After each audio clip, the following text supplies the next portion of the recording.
5 seconds. Start.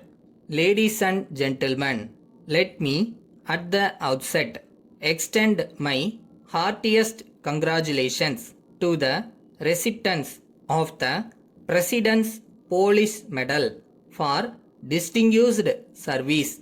I commend you for your dedication and the devotion to the cause of national security and effective policing.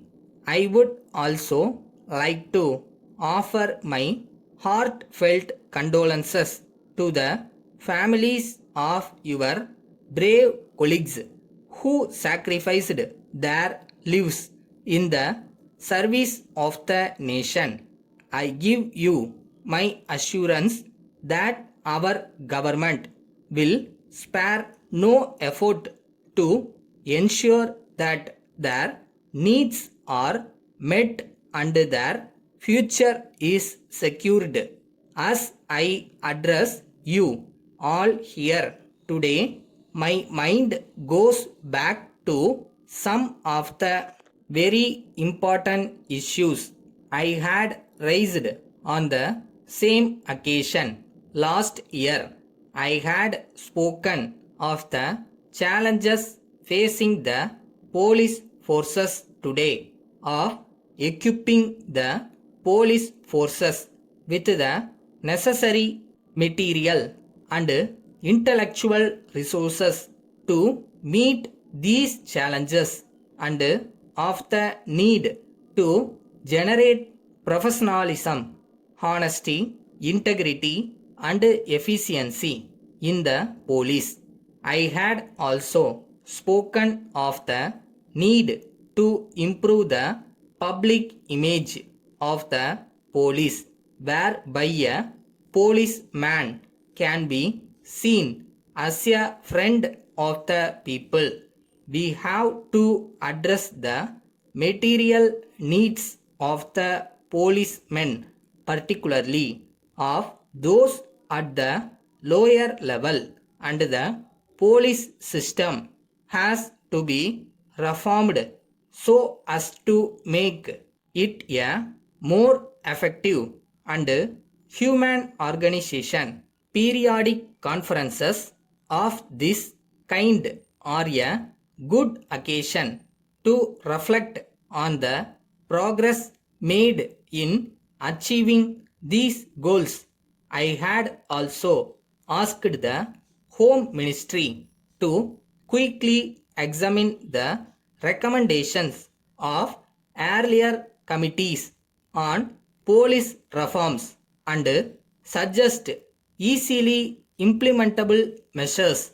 I am happy to note that some progress has been made. Police forces across the world continue to face an increasingly complex environment. New security threats have come up now, bringing before us new challenges. Governments across the world are trying to fight them and want to formulate a suitable response in a large and diverse country to vast area which is undergoing social, economic, and political change. Your job is even more challenging. The important challenges facing the police force today are the threat of terrorism and of organized crime. There are other challenges of equal importance to our people, nearly the attacks on weaker sections and women. Our police force must be equipped to the task in dealing with such people. We need force and intelligence in dealing with each one of these challenges. Letter from Raman and Company, New Street, Chennai, to Messrs. Raja and Sons, North Street, Madurai. Dear sirs, we thank you for your kind enquiry of the 10th instant. We are glad that you are interested in purchasing stationery from us. So, we have taken special interest in furnishing you all the particulars that you require. In this regard, we are enclosing a list of items we usually supply to our customers.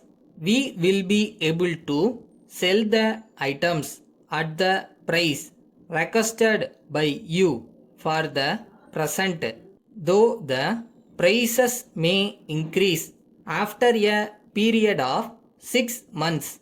We can sell the articles on credit basis. If you are interested, you may kindly go through the list and let us know your requirements so that we may supply them at an early date. We also expect prompt payment from you, subject to the terms of credit. We assure you of our best attention at all times. Yours faithfully.